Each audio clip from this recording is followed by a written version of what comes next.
Selamat datang di X Undercover. Channel ini merupakan perbincangan antara Dr. Jaya dan Pak Franky yang bertujuan untuk edukasi serta menceritakan pengalaman Dr. Jaya sebagai ahli forensik dan patologi. Sekedar informasi terkait jadwal tayang X Undercover yang akan tayang setiap hari Senin, Rabu, dan Jumat.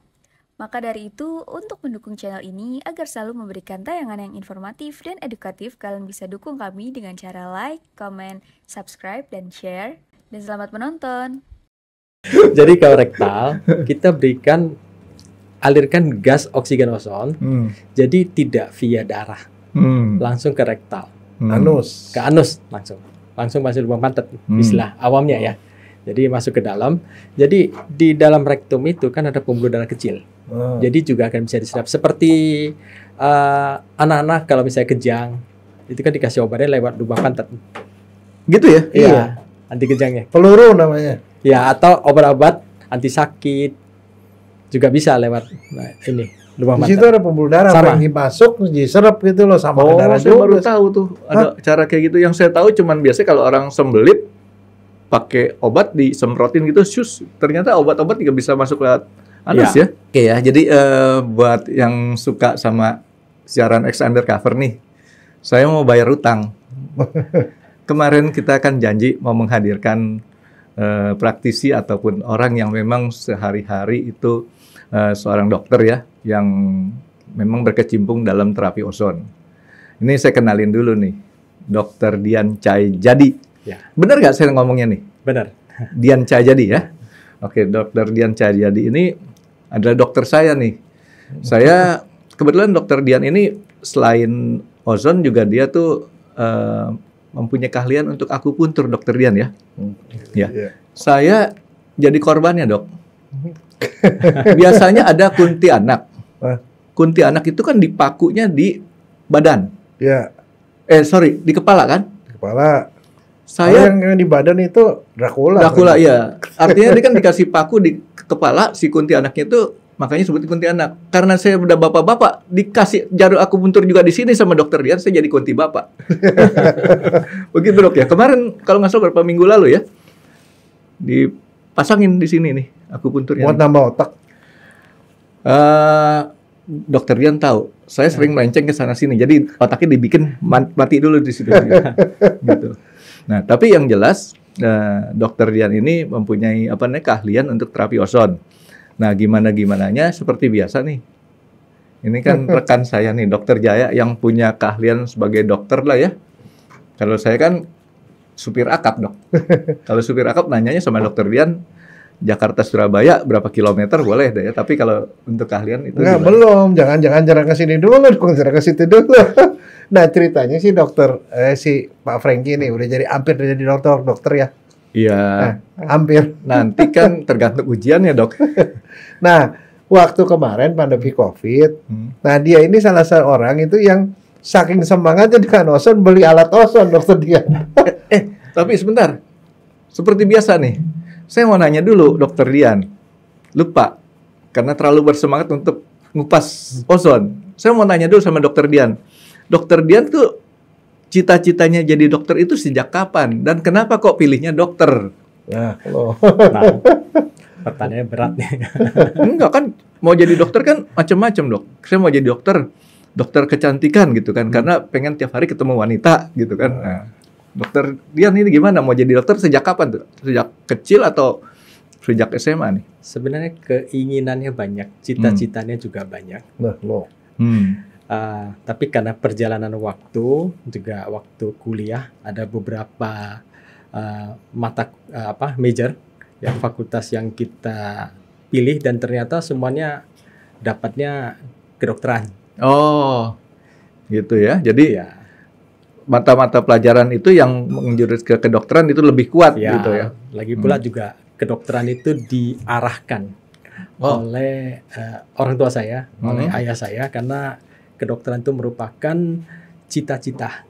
Orang tuanya dokter juga bukan, Dok? Bukan. Orang tuanya bukan dokter juga? Orang tua bukan dokter, tapi cita-cita ingin jadi dokter. Enggak, Franky, kenapa orang tua mau anaknya jadi dokter? Ayo, itu pertanyaan awam. Dokter itu mah pertanyaan gampang, Dok. Kalau periksa gratis. Itu satu. Yang kedua, ini harganya mahal, Franky. Kalau dokter tuh harganya mahal. Loh sekarang contoh deh, kamu jadi sarjana teknik, dibilang nggak, saya Frankie ST, nggak disebut. Kalau dokter, saya dokter Frankie. Dokter tuh selalu melekat. Iya betul sih. Jadi yang dokter Jaya terus ngomong, kita tuh di Indonesia kan rada aneh ya. Pada waktu tahun 90-an nih dok, kita kalau ke luar negeri itu kan dengan bangganya kartu nama kita tulis DRSIR Frankie gitu kan. Di belakang DLL dan lain-lain gitu kan. Tapi begitu sekarang udah jarang dipakai karena di luar negeri itu nggak dipakai lagi. Orang luar negeri nggak pernah pakai gelar. Nggak pernah pakai di gelarnya. Walaupun saya kadang-kadang nanya, lulusannya sekolah sampai mana? Ternyata dia engineer, gitu kan? Dia nggak pakai. Akhirnya saya pikir kalau orang luar negeri nggak pakai sejak tahun berapa saya udah nggak pakai lagi tuh. Nah sama juga profesor Frankie.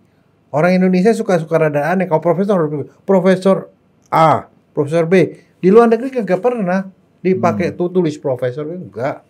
Tapi makanya kita ngomong namanya aja disebut. Tapi kalau dokter masih dipakai tuh. Ada tulisannya dokter. Med apa? Med medicine. Med ya kan? Gitu kan? Masih dipakai. Tapi dokter itu ada satu lagi dok yang kerennya buat dokter. Tapi dokter Dian nggak berlaku. Apaan? Karena istrinya juga dokter. Rugi tuh istrinya dokter Dian. Kalau dokter Jaya istrinya untung. Tahu nggak kenapa dok? Kenapa? Dokter Jaya istrinya bukan seorang dokter tapi dipanggilnya Bu Dokter juga. Kalau dokter Dian istrinya memang dokter, rugi tuh. Gak usah sekolah tapi udah dipanggil Bu. Iya dong. Bu Dokter gimana gitu kan? Padahal yang dokternya dokter Jaya. Gitu. Oke dok, nah dokter Jaya deh nih kalau tadi udah saya nanya masalah itu kan udah dapat jawaban dari dokter Dian gitu aja udah puas deh. Iya. Ini urusan dokter Jaya deh. Enggak, tadi saya pertanyaan balik lagi. Tadi kamu itu kan waktu pandemi, kamu beli mesin ozon. Apa yang ada di kepala kamu sih yang kamu beli itu gitu loh? Udah gitu kamu pakai buat apa itu? Mau tahu dok yang ada di kepala saya saat itu dok? Ya. Sampai sekarang masih tetap sama otak. Hah? Apa maksudnya? Kan dokter nanya apa yang ada di kepala saya. Sampai sekarang tetap masih sama otak. Nggak bertambah tuh. Nggak, sekarang balik ke mesin ozon. Itu kamu beli yang mana sih? Apa sih gitu loh? Saya juga, nih dok, kebetulan ada ahlinya nih. Iya, jadi saya mau konsultasi nih. Jadi kita mau tahu kamu ketipu apa enggak waktu itu beli mesin itu gitu loh. Ya, jangan bilang ketipu dok, nanti nyesel dok. Jadi gini dokter Dian, waktu pandemi itu kan orang tuh di grup WA tuh rame. Bagaimana kita tuh supaya terhindar dari penyakit COVID segala macam. Saya kan cuman pemerhati kalau di grup WA itu kan, tapi pemerhati ya kadang-kadang suka sebagai orang yang langsung melakukan eksekusi. Ya contohnya nih, ada kemarin teman saya, mesti beli sepeda statis nih, merek anu karena bagusnya gini nih. Mereka lagi pada ngobrol, saya langsung beli aja karena itu ya ngapain kita cuma diobrolin doang. Ya kan, sama dokter dia juga sama nih, kasusnya beda. Orang lagi pada ngomong masalah bakmi abun, ngomongin dok ya, kita nyelonongnya sama dokter Jaya, kita makanlah bakmi abunnya. Gitu. Nah sama, waktu kasus COVID kemarin itu, katanya tuh ada ozon generator katanya nanti menghasilkan ozon, sehingga dia bisa membasmi virus ataupun bagaimanapun di ruangan itu. Nah. Akhirnya saya beli, murah, nggak sampai berapa duit lah gitu kan ya. Terus kamu pakai buat apa? Ya awalnya sih saya pakai dok, tapi dikomplain tuh sama orang di rumah gitu kan. Kenapa? Nggak enak bau. Nah itu kamu nyalain terus disemprot gitu. Gitu kan. Mesinnya segede apa sih? Mesin apa? Segede gini atau kalau nggak salah ya? Nggak tahu deh tuh. Istilahnya saya kalau jangan bilang ditipu dok ya, kalau ditipu. Nggak, tapi waktu itu dikasih tahu cara pakainya. Nggak juga, saya beli online, ada manualnya sih, ada manualnya, ada yang harus dihindari. Jadi yang kamu lakukan apa? Rumah kamu nih, suka mau semprotin gitu? Enggak, saya colokin, dia keluar sendiri bau-bauan gitu, baunya nggak enak. Nah, terus? Akhirnya dikomplain sama orang rumah, ya udah. Terus tikus pada yang mati nggak? Nah itu dia. Efektivitasnya saya belum itu keburu dikomplain duluan dok. Oh gitu. Jadi nggak tahu tuh ada kecoa mati, ada tikus mati, terus ada. Yang jelas katanya orang rumah bisa mati. Jadi dikomplain tuh dokter ya. Nah, akhirnya udah gitu dipakai sekali. Dipakai 2-3 kali sih ya. Tapi maksudnya kan supaya di rumah itu bersih dari COVID gitu ya. Ini saya punya cara memang agak ngaco. Malam-malam saya nyalain. Saya nyalain di bawah.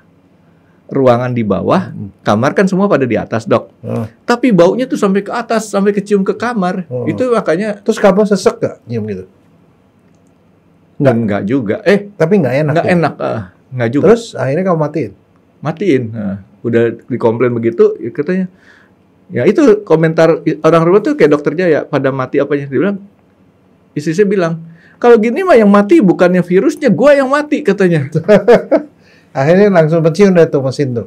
Ya kalau dokter mau beli juga boleh, Dok. Saya jual lagi deh. Nah sekarang kita balik nih ke Ali ozon nih. Nah apa sebenarnya yang terjadi dan itu mesin apaan sebenarnya?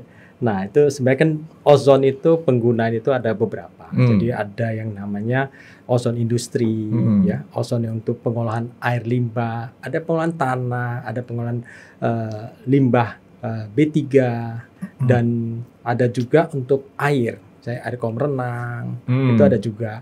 Terus ada juga yang seperti Pak Frankie beli itu ozon juga. Tapi sebenarnya ada aturannya, ada tata cara pemakaiannya dan ada aturan yang mesti ditaati, ya, yaitu orangnya nggak boleh di dalam. Nah, ozon itu berarti baca itunya nggak lengkap, Frankie. Nggak lengkap. Jadi ozon dalam jumlah yang sangat sedikit.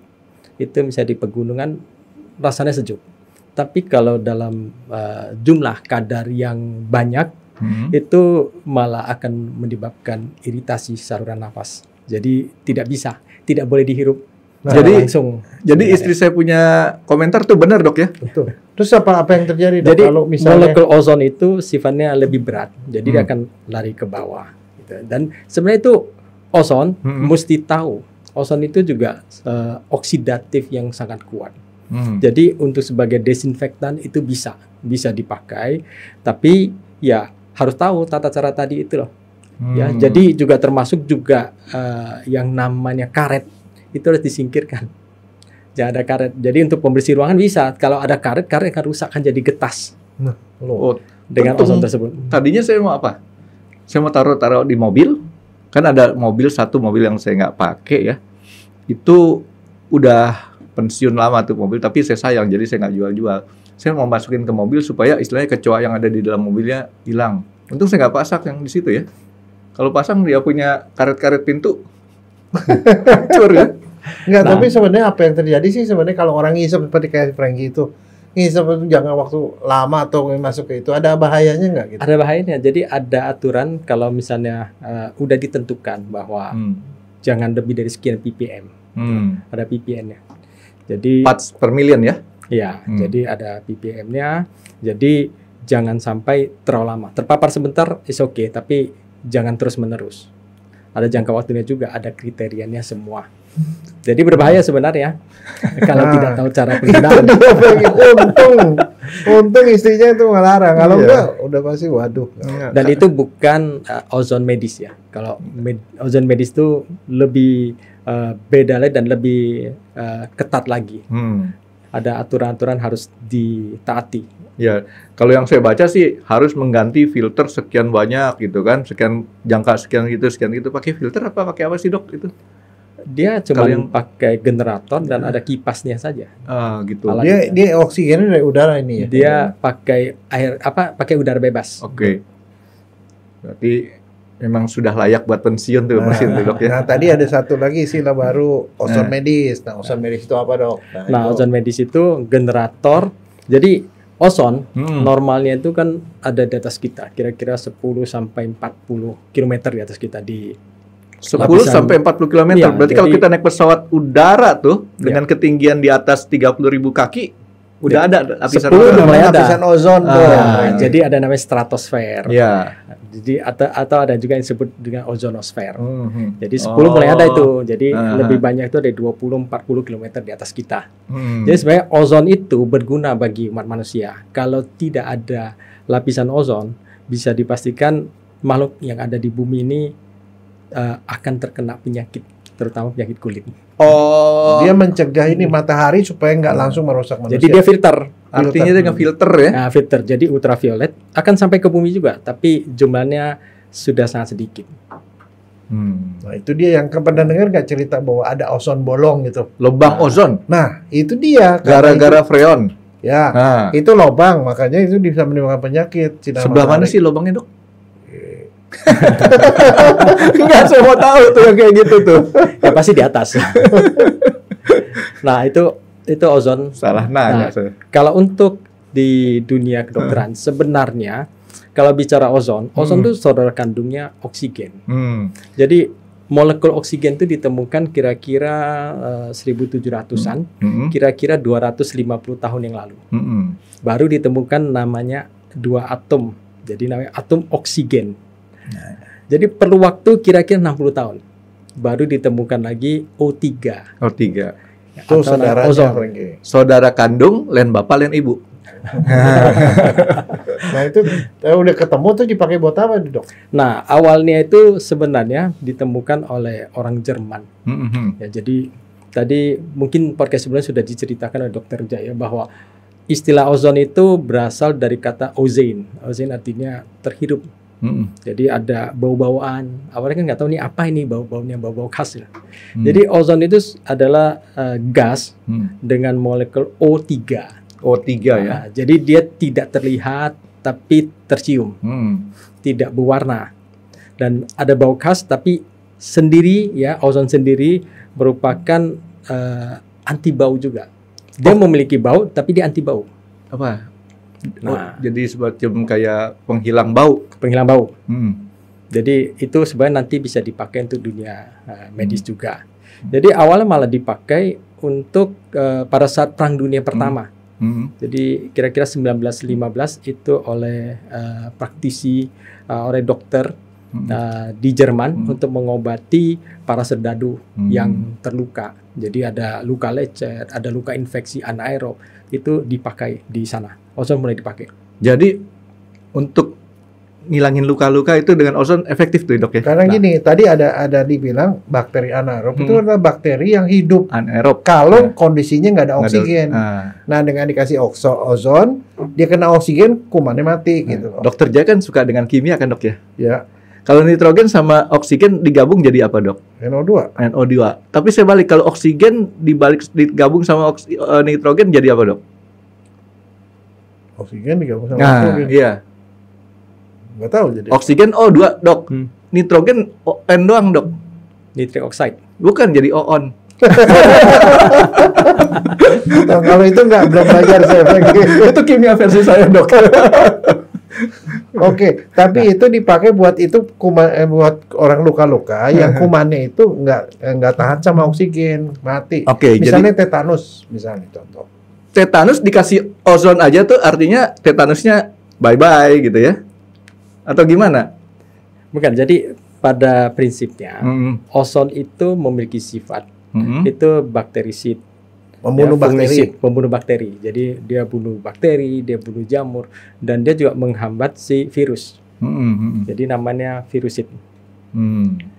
Jadi makanya itu bisa dipakai untuk dunia kedokteran. Jadi sifatnya ozon itu seperti itu. Jadi nanti untuk dunia medis, nah ozon itu tadi kan di atas. Nah sekarang kita mau pakai untuk manusia. Makanya perlu alat namanya generator, di-generate. Jadi bahan bakunya dari mana? Dari oksigen. Oksigen seperti apa? Yaitu 99,5% minimal. Jadi beda dengan oksigen yang dipakai di medis, yang biasa untuk hirup, yang di rumah sakit, ataupun oksigen untuk industri. Yang seperti potong besi itu kan juga pakai oksigen. Itu untuk kadar oksigennya itu tidak seperti itu, tidak mencapai itu. Jadi kalau untuk spek generator minimal 99,5% bahan bakunya. Kemudian di-generate oleh mesinnya menghasilkan kadar oksigen, ozon di dalam oksigen. Jadi ada kadar oksigen, ozon dan oksigen. Jadi minimal 1 mikrogram per mili sampai 100 mikrogram per mili. Jadi sebenarnya ozon ini, O3 ini, itu sebenarnya bahan yang sudah ada di alam ya? Atau hasil kita generate sendiri? Ada di alam. Ada di alam ya. Cuman untuk hal ini kita pakai generator tapi untuk memproduksi. Kita pun bisa mengenerate menggunakan alat. Iya. Jadi kalau bahannya oksigen. Kalau kita mau gratis tinggal kita ngambil di atas. Tapi kalau kita nggak gratis, kita pakai mesin, kita generate gitu kan ya. Ya, tapi ya beli itu tadi oksigennya tabung oksigen yang kadarnya murni tadi 99,sekian%. Jadi itu berubah jadi ozon sebagian. Itu gara-gara saya Pak tahu, Franky, Dok. tidak bisa. Tidak bisa diambil di atas dan dipakai untuk manusia, nggak bisa. Nggak bisa Jadi ya? itu terkait dengan suhu. Jadi dia suhu rendah, ozon itu lebih stabil. Kalau suhu ruangan, dia diperkirakan kira-kira 20-30 menit dia udah hilang. Oke. Jadi artinya jangan sok tahu kayak saya deh, Dok ya. Ya, enggak, makanya kan kamu cium gitu, habis itu kalau dimatiin sebentar dia hilang lagi. Iya. Saya gara-gara liatin, kan nggak boleh pergi kemana-mana, ya kan? Social distancing, physical distancing. Akhirnya kita patokannya ke WA group bilang ada nih ozon generator gini. Nah, udah deh daripada pusing-pusing, coba beli aja deh. Berapa duit sih itu kan? Tapi itu artinya orang awam jangan sembarangan deh kayak saya ini ya. Nggak benar kan itu tindakan saya berarti, Dok. Iya. Nah, gitu. Jadi artinya ya ini sekalian nih kan banyak yang nanya, Dok, kemarin tuh. Itu ozon gimana sih? Nah, ini kebetulan ada saksi korban. Kan ada saksi korban karena saya menjadi korban daripada beli yang sembarangan gitu kan. Bukannya alatnya salah, tapi saya nggak bisa daya gunakan juga karena saya bukan orang yang tepat buat daya gunakan itu kan, Dok ya. Nah, terus itu satu, Dok. Pertanyaan lainnya, Dok. Ada air ozon. Sama nggak, Dok, air ozon? Nah, kalau air ozon, ada yang berada di pasaran itu sebenarnya bukan air ozon ya, mirip namanya. Berarti namanya dia menggunakan. Namanya seperti ozon, tapi bukan. Ya itu hanya ozon. itu ada merek, ada merek. Sebenarnya air ozon itu ada di dalam dunia medis itu. Itu ada pencampuran air murni. Jadi air H2O, yaitu air dari penyulingan. Jadi aqua destillata. Bahkan lebih bagus lagi itu adalah aqua bidestillata. Aqua destillata tuh seperti air aki ya? Iya, air aki. Jadi disaring, diuap, dipanasin, diuap, disuling namanya. Air suling. Jadi lebih bagus lagi 2 kali suling. Kemudian dicampurkan dengan oksigen dan ozon. Jadi dengan kadar minimal 100 mikrogram per mili.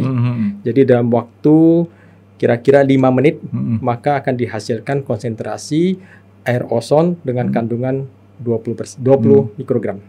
Dan itu cukup untuk membunuh kuman. Jadi bisa dipakai untuk biasanya sih untuk membersihkan luka, untuk desinfektan, dan dokter gigi bisa pakai. Oh, banyak gunanya ya. Terus udah gitu gini lah, Franky. Kamu pernah tahu nggak yang namanya air ini kan diambil dari tempat di sumbernya.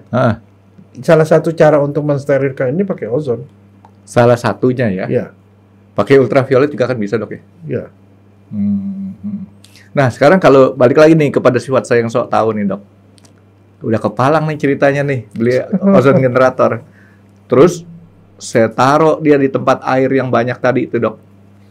Saya taruh di air, jadi gini gambarannya nih, Dok. Saya taruh tangki air. Ya, 10 ember deh. Terus saya taruh ozon generator, saya nyalain deketnya. Di dalamnya masukin itu dong, pakai di bla bla bla begitu dong. Jangan dari luar, mana bisa masuk. Gitu ya. Iyalah. Nah, ya taruhlah Dokter Jaya, kayaknya lebih bagus idenya Dokter Jaya. Itu bisa menghasilkan air yang mengandung ozon nggak tuh? Air ozon. Maksudnya generator yang tadi masukin selang, ada selang itu kan keluarin uap tidak kan. Bisa. Tadi dia kan tidak ada ininya, tidak ada keluarannya. Jadi dia hanya pakai kipas dan keluarnya itu langsung angin saja gitu, seperti kipas angin ya. Iya. Jadi nggak bisa. Nggak bisa diserap ya. Nggak bisa. Tadinya mau dagang dia, Dok. Mau dagang. Bukan mau dagang, Dok. Begini, Dok. Kenapa saya tanya seperti itu? Saya punya kolam ikan koi. Ikan koi itu kalau udah gede, seringkali dia mati dan kalah sama yang kecil. Kurang oksigen. Nah, itu karena dia kurang oksigen. Betul. Jadi karena saya baik sama ikan, saya mau kasih buat si ikan aja deh, udah. Sebenarnya kalau ikan koi bukan itu caranya, dikasih pancuran itu oksigen nambah tuh di air. Itu udah berlaku benar, tapi seringkali PLN di sini kan seringkali tahu-tahu ada gangguan listriknya kabelnya dicuri orang, mati setengah jam. Oh, itu genset terapinya bukan itu. Kalau saya ada di rumah, Dok, kalau ada di rumah sih tinggal handlingnya pindahin gitu kan. Nah itu kalau dikasih ozon kan si ikannya jadi kuat tuh. Gitu. Lebih segar gitu. Ide bagus kan, Dok? Kalau ikan kita belum pernah coba. Tapi... nanti ke dokter hewan, Dok, ya. Nah, oke, balik lagi, Dok, kepada ozon yang tadi banyak gunanya, terutama waktu kita di Perang Dunia keberapa, Dok? Pertama. Perang Dunia 1 1914 sampai 1918. Ya. Ya 1915 sudah dipakai. Terus habis gitu masih dipakai lagi nggak? Masih dipakai terus. Buat jadi luka juga. Buat luka, pertamanya buat luka dulu. Karena saat itu kan memang perang dan yang sangat dibutuhkan kan luka ya, penanganan luka. Terus habis itu yang berkembang paling banyak di mana? Negara mana, Dok? Nah, karena penemuannya kan di Jerman. Maka Jerman dan sekitarnya kan berkembang dengan cepat. Kemudian juga berkembang juga ada temuan tabung ozon. Kemudian juga 1958 satu orang dokter dari Jerman namanya Joachim Hansler, dia memproduksi, ya, jadi menemukan generator ozon medis pertama di dunia, dan sampai sekarang perusahaannya juga masih ada dan tetap memproduksi mesin ozon dan khusus memproduksi mesin ozon saja. Nah, sebenarnya apa kelebihannya sih mesin ozonnya si Hansler ini? Ya, dia patenkan. Jadi setiap detail dia patenkan. Dia menghasilkan, yang paling penting di sini adalah keakuratan. Jadi presisi. Dosisnya. Jadi dia menghasilkan 1 mikrogram sampai 100 mikrogram secara presisi. Nah, sekarang dia bisa menghasilkan dosis yang tepat. Apa dampaknya ke manusia tuh dosis yang tepat? Berapa pentingnya itu kita tahu bahwa yang masuk ini dosisnya tepat gitu? Dosis sangat penting sekali ya untuk dalam hal ini, karena kan tergantung kasus yang akan yang kita harapi dan yang kita harapkan. Ya, jadi untuk karena kan bicara ozon itu fungsinya itu kan banyak dan penggunaannya juga banyak. Jadi metode aplikasi terapi ozon itu secara umum itu ada secara sistemik, artinya dalam tubuh. Ya, itu yang kita sebut yang paling sering dipakai itu adalah major autohemoterapi atau autohemoterapi mayor. Kemudian juga kita bisa secara rektal. Kemudian juga bisa secara minor autohemoterapi. Kemudian ada juga secara insuflasi. Insuflasi itu bisa secara rektal, insuflasi secara rektal dan secara vaginal. Ya, terus ada juga terapi intraartikuler. Jadi disuntikan gas oksigen ozon ini ke dalam arteri. Kemudian juga transkutan juga ada. Banyak macamnya, Dok. Otak saya nggak nyampe tuh, Dok. Nah, sekarang gini.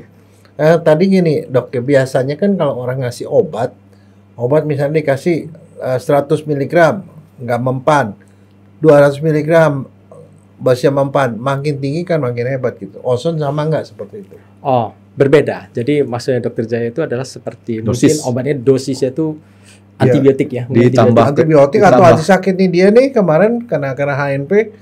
Saya kasih obat, dia minum satu nggak mempan, dia minum satu lagi. Karena dia bilang lebih mempan. Jadi dosisnya itu kalau secara umum dosis makin tinggi maka semakin poten. Ya. Nah, kalau untuk ozon itu berbeda. Itu ada namanya efek hormesis. Efek hormesis itu dosis. Kalau sedikit nggak bermanfaat. Sedikit sekali tidak bermanfaat. Tapi untuk tertentu rendah, dia mulai bermanfaat. Sampai range tertentu, dia akan optimal. Dia akan bagus. Ditambah lagi, bukan tambah lagi, dia akan turun. Oke, jadi titik ini yang paling optimal. Tapi sebentar, Dok. Tadi dokter nyebutin caranya banyak banget. Kita ulang dikit-dikit, Dok. Yang saya tangkap ini, Dok, ya. Mayor. Habis mayor, minor ada. Minor, bukannya kayak kemarin, Dok. Habis mayor kan biasanya let call, Dok. Ya kan? Mayor, minor, rektal. Mayor ada tadi insuflasi. insuflasi itu Jadi mengalirkan gas oksigen ozon langsung ke rektal. Oke, lewat anus. Lewat kateter lewat anus. Yang kemarin saya bilang disodomi itu. Terus satu lagi bisa kalau wanita tentunya bisa lewat transvaginal. Wah, ke alat kemaluan wanita. Ya. Nah, terus Sendi bisa. Sendi. Nah, dari sekian banyak nih dok, yang umum dilakukan tuh yang mana aja? Yang paling dilakukan. Yang paling sering dok. Semuanya sering, kan umum tuh dok ya. Tapi yang paling sering orang melakukan yang mana? Major autohemoterapi. Major autohemoterapi. Oke, diapain tuh dok? Jadi darah itu kan prinsipnya itu adalah mengalirkan oksigen, mencampurkan oksigen ozon dengan kadar tertentu, dengan jumlah tertentu, dengan dosis tertentu, dengan darah dari pasien, bukan dari orang lain ya, dari pasien. Iya. Jadi dialirkan, kemudian dicampurkan, ya, terus kita kembalikan, reinfuse pasien. Jadi darah sendiri yang dipakai dok ya? Darah sendiri dipakai. Ya kenapa saya tanyain dok? Karena saya takut sama, tapi jago loh. Kan awal nih dok, saya paling takut yang namanya suntik. Saya udah bilang nanti sama dokter Jaya, sakit nggak? Kalau sakit saya nggak mau nih.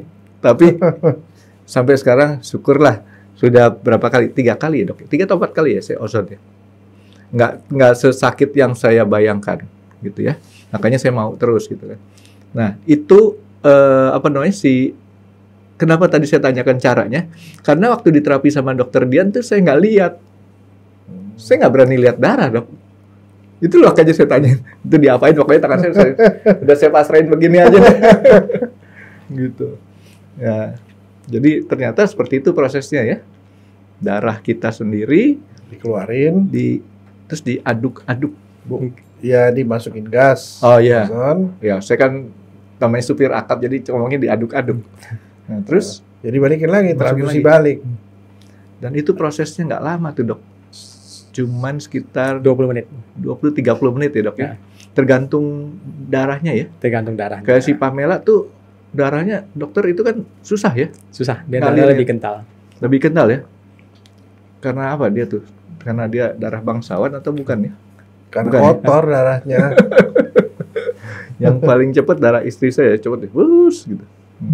Oke, itu yang tadi mayor, hemo. Jadi ada minor. Minor itu jumlah darah yang digunakan lebih sedikit. Mayor lebih banyak. Kira-kira 50 sampai 100 cc. Dan minor itu lebih kurang 5 cc saja. Ya, kalau makin banyak akan terasa sakit kalau waktu disuntik. Oh, gitu ya. Nah, ini disuntik ke tempat kita bisa suntik, dok? Ya, di bokong. Di bokong? Ya. Nah, itu kemarin saya sempat nanya sama dokter Dian. Kenapa waktu saya disuntik vitamin ya, dok ya? Kenapa nggak di sini aja gitu kan ya? Itu kenapa dok kemarin, dok? Itu ototnya lebih sedikit. Otot lebih sedikit. Kalau bokong kan kita suntiknya intramuskular di dalam dagingnya gitu. Jadi dagingnya di bokong lebih besar sehingga waktu kita suntikan itu terjadi waktu kita suntik itu nggak gitu sakit. Kalau di tangan lebih sakit. Oh gitu. Karena kecil. Oke, itu jadi udah 2 macam nih. Nah, dokter Jaya mau nanya apa lagi dok? Soalnya dari tadi saya liatin dokter Jaya udah siap mau nanya gitu. Saya bukan itu, lanjutin aja itu kan insuflasi. Ya, yang ketiga. Kalau masuk ke darah kita tahu kan ozon masuk ke darah. Iya. Berarti di darah kita lebih banyak oksigen kan nantinya. Ya dong, efeknya langsung kan. Tapi masalahnya yang ke pantat itu gimana caranya tuh atau terus masukin ke anus? Bagaimana caranya dia bisa masuk ke dalam tubuh? Nah itu orangnya dok. Dokter jangan ke sana dok, jangan ke saya dok. Jadi kalau rektal kita alirkan gas oksigen ozon, jadi tidak via darah, langsung ke rektal, anus, ke anus langsung masuk lubang pantat, istilah awamnya ya. Jadi masuk ke dalam. Jadi di dalam rektum itu kan ada pembuluh darah kecil. Jadi juga akan bisa diserap seperti anak-anak kalau misalnya kejang. Itu kan dikasih obatnya lewat lubang pantat. Gitu ya? Iya. Anti kejangnya. Peluru namanya. Ya, atau obat-obat anti sakit. juga bisa lewat ini lubang Di situ mata. ada pembuluh darah Sama. yang masuk terus diserap gitu loh sama darah saya baru juga. tahu tuh ada cara kayak gitu. Yang saya tahu cuman biasanya kalau orang sembelit pakai obat disemprotin gitu, syus. Ternyata obat-obat juga bisa masuk lewat anus ya. Namanya SUP. Apa? SUP itu apa? Suppositoria. Suppositoria. SUP. SUPP. Oh, SUPP. SUP. Jadi itu langsung masuk ke dalam, Frankie. Itu cepat prosesnya ya. Ya. Nah, ke vagina juga sama, Frankie. Prinsip cara masuknya begitu, cuman lewat lubang yang berbeda ya. Iya. Nah, terus juga masalahnya begini, mungkin untuk diterangkan kalau untuk setelah dia masuk ke dalam darah tuh apa yang terjadi gitu loh. Jadi sampai dia bisa ngobatin orang. Jadi apa efeknya? Ozon yang kita berikan itu kan gas O3 dan O2. Yang tadi saya bicara 1 mikrogram, kita hitungannya mikrogram sampai 100 mikrogram. Jadi darah yang kita keluarkan kalau secara mayor tadi. Jadi gas ozon itu fungsinya itu satu. Kalau ketika ketemu darah yang kita keluarkan kan ada darah merah, darah putih, ada trombositnya. Ya, jadi kalau gas ozon ketemu darah merah dan darah putih akan menyebabkan istilah activated red blood cell dan activated white blood cell. Jadi red blood cell itu dia akan membuat darah ini prosesnya agak panjang. Jadi dia akan mengaktifasi enzim yang namanya 2,3 difosfoglycerate, di mana enzim ini berguna untuk membantu pelepasan oksigen dari HB, dari hemoglobin, sehingga oksigennya itu lebih gampang untuk dilepaskan di jaringan. Dengan ozon ini, darah yang tadinya banyak yang berbaris, bergelombol, dengan terapi ozon ini dia akan kembali ke masing-masing. Kalau darah yang satu-satu dia akan bisa lebih maksimal dalam bekerja. Nah, kemudian darah putih yang bersentuhan, yang ketemu dengan gas ozon, dia di dalam darah itu akan menjadi proses yang namanya immunomodulation, yaitu imun tubuhnya itu akan naik. Jadi sirkulasi darah lebih bagus, oksigennya itu lebih banyak, jadi tubuh lebih mudah untuk mendapatkan oksigen, dan kemudian imun tubuhnya juga naik. Jadi tadi Dokter Dian, sel darah merahnya tuh dibikin runtun lagi gitu dok ya? Yang tadinya berbaris jadi pisah-pisah. Oh jadi dipecah. Jadi gambarannya, dia pecah masuk ke dalam. Jadi istilahnya Rolex. Jadi dia jadi kalau dilihat dia jadi satuan. Yang harusnya normalnya itu kan memang terpisah. Nggak ngumpul gitu. Nggak ngumpul. Oh. Jadi ozon sendiri, gas itu sendiri yang tadi dia memiliki efek bakterisid, fungisid, virusid. Oh. Itulah kenapa istilahnya si bakteri mati, jamur mati, virus mati. Virus mati. Gitu ya. Oke. Selain itu juga ozon juga akan meningkatkan si antioksidan di dalam tubuh, dan ozon sendiri juga akan menurunkan peradangan. Nah, kemarin saya tanya tuh sama Dokter Jaya waktu podcast kemarin. Ini bisa kita jadikan sebagai bahan doping nggak dok? Bukan. Bisa tapi nggak? Maksudnya dianggap sebagai doping mungkin, tapi kalau dibuktikan tuh salah nggak gitu loh. Misalnya jadi, orang mau olahraga nih, dulu persis. Gitu. Jadi gini dok, kita main agak curang dikit deh. Saya kan kondisi tubuhnya lemah. Nah sekarang supaya saya menjadi lebih segar, lebih kuat, kan tadi itu salah satu fungsinya ozon kan kayak mau gitu. lomba lari lah di ozon dulu gitu. Saya di ozon dulu nih, supaya saya jadi lebih kuat. Gitu. Kan toh nanti kalau sekali diperiksa darah saya nggak ketahuan karena dia bukan doping. Bisa nggak kita pakai ozon itu seperti itu? Karena ini gas ozon ini sifatnya unstable. Dia sebentar aja sudah akan menjadi oksigen lagi. Jadi nggak ketahuan. Gitu. Jadi sama seperti Dokter Jaya pada podcast sebelumnya kan sudah menyampaikan bahwa sama seperti kita nafas. Kita nafas banyak, ya memang kita perlu nafas kan.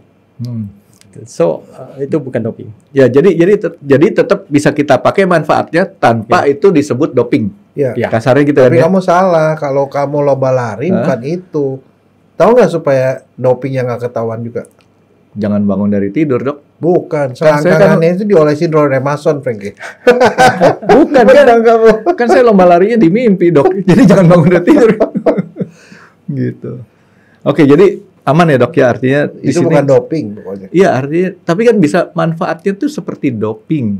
Manfaatnya seperti ya, bukannya doping. Mungkin rasanya lebih segar saja. Mungkin Itu rasanya lebih segar. paling tidak kan endurance orang ya. Ya, saya kan jujur aja saya selalu kasih tahu dokter Jaya, saya punya kondisi tubuh tuh dari kecil saya memang bahasa kerennya itu disebut soak.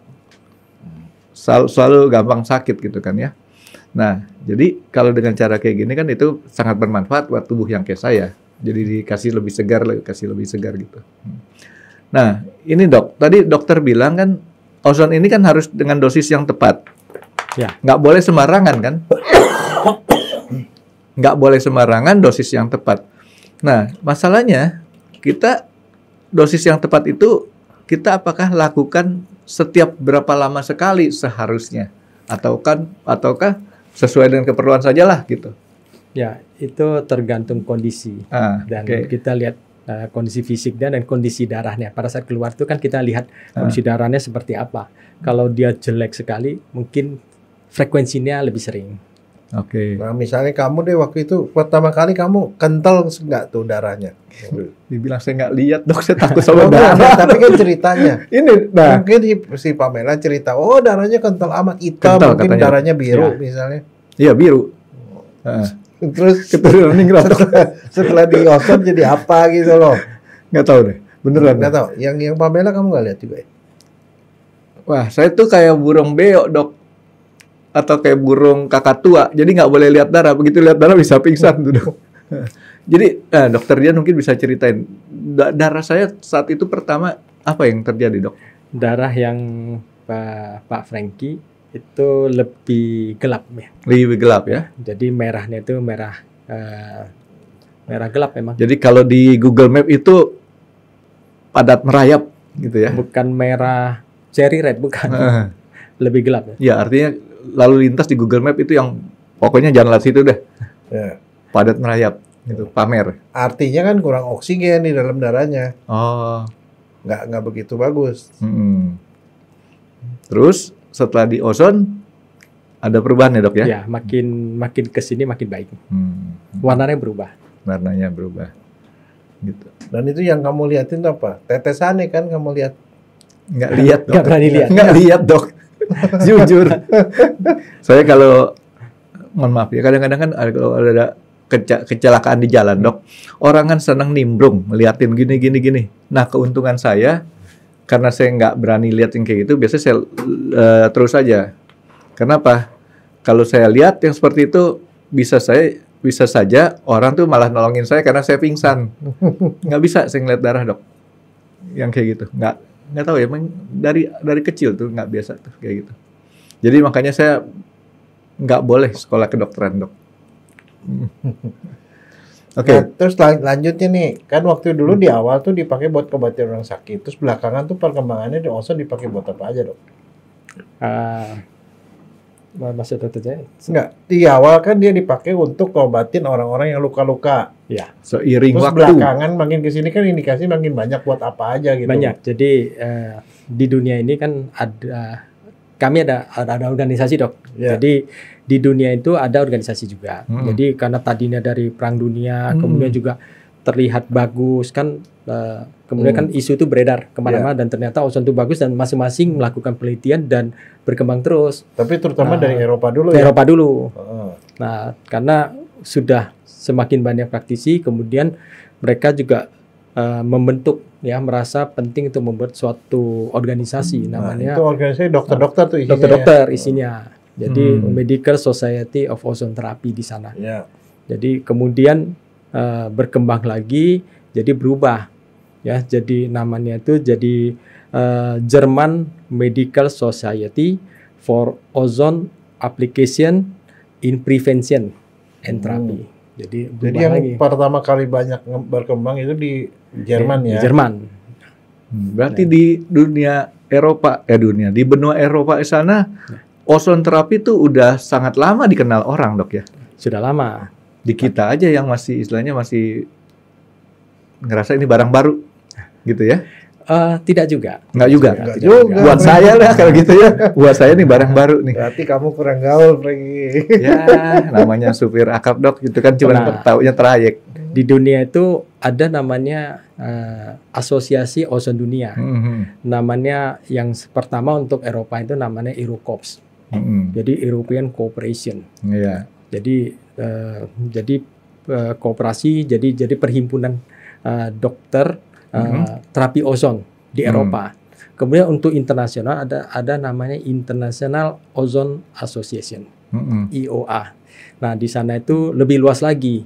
Jadi dari industri sampai terapi itu ada di dalam. Dan untuk praktisi terapi ozonnya ada di IA3G.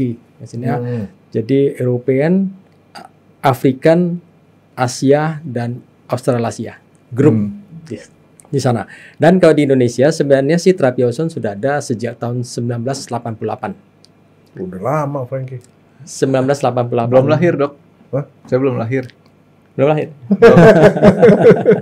Dan 88 udah ada yang pertama kali siapa Ya, yang bawa 1988. Kemudian itu mulai diaplikasikan di rumah sakit di Jakarta, Rumah Sakit Jantung Harapan Kita. Di Harapan Kita udah ada. Oh, di Harapan Kita. Ya. Pernah saya ke sana tuh waktu periksa jantung tuh. Enggak, Ya. yang itu pelopornya di Indonesia siapa tuh? Itu Profesor Sukri Karim. Oke. Jadi Kalau beliau spesies ini sebagai pemelopor ya. Ya, terapi waktu ozon itu, ya. kalau nggak salah dia pernah jadi wadir ya. Wadir Harapan Kita. Wadir Jantung Harapan Kita ya. Dia itu guru saya, Franky. Enggak, dia memang guru saya dia. Beliau guru saya juga. Nah, jadi kalau buat saya nih ada satu, kadang-kadang kan gini, masalah guru nih kita bahas. Ada orang bilang, itu bekas guru saya. Mana ada bekas. Makanya saya bilang, buat saya, sekali guru adalah tetap guru. Gitu, nggak pernah ada bekas guru, gitu kan ya. Karena bagaimanapun juga kita kan nggak bisa belajar itu tanpa istilahnya ilmu dari beliau gitu.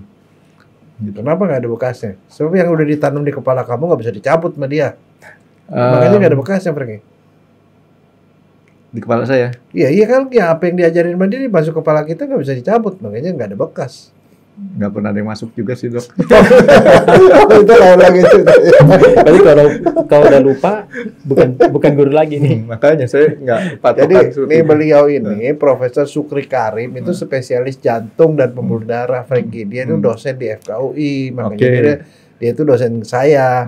Nah, kalau dari kalau namanya yang dulu-dulu itu ya, namanya orang yang paling jauh-jauh seperti itu, dia ngajarnya di perguruan tinggi lain juga segala macam itu dia ngajar, makanya dia jadi guru dari banyak orang lah. Suhu. Nah dia pakai itu pada orang sakit jantung. Ya, di sana.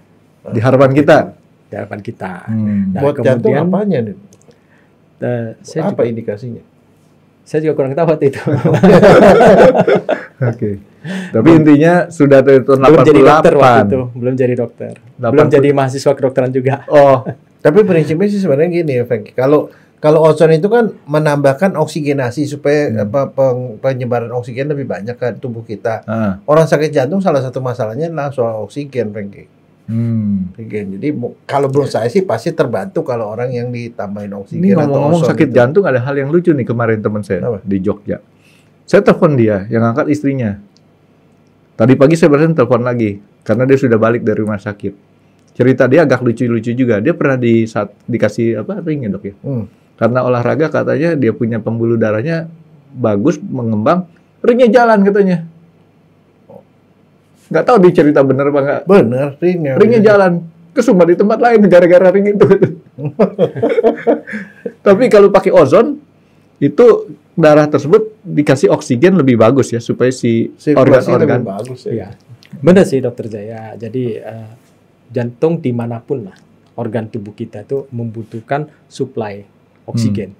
Dan kalau kita lihat, kalau manusia dilahirkan pertama kali itu apa yang dia butuhkan? Oksigen.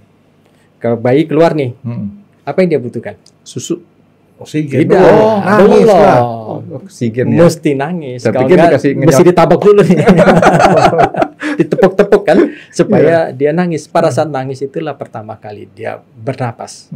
Jadi parunya terisi udara dan oksigen di dalamnya. Bukan makan, bukan minum. Fokus saya salah. Karena begitu biasanya kalau di film-film kan begitu lahir, ayo nyusu sama ibunya gitu kan. Ternyata itu setelahnya ya. Setelahnya. Mesti napas dulu. Tapi sekarang pertanyaannya kenapa dia nangis, Frankie? Gini dok, nangis itu katanya ada 2. Nangis itu kalau waktu lahir itu yang nangis tuh bayinya. Tapi kalau waktu kita mati, yang nangis tuh yang kita tinggalin. Nah, tetap nggak ngejawab pertanyaan dokternya kan? Iya, memang nggak ngejawab. Soalnya kalau yang begitu lahir dia ketawa, dokternya kabur. Gitu. Nah, jadi supaya apa? Nangis itu? Alasan ini dong ilmiah dong. Kalau tadi kan dokter Jaya punya versi. Jadi ilmiahnya kalau bayinya tidak nangis, kalau dia ketawa malah dokternya yang kabur. Enggak begini, kecewa dia Frankie. Soalnya kalau di dalam itu dia nggak usah napas. Itu oksigen masuk lewat tali pusat. Tali pusat diputus sama dokter. Dia kecewa lah. Dia nangis. Dokter pernah nanya ya? Oh iya. Enggak, tapi begini, kalau yang menyatakan bahwa orang-orang sakit jantung itu perlu oksigen, kalau kamu dibilang, wah ini serangan jantung, apa yang dilakukan dokter pertama kali?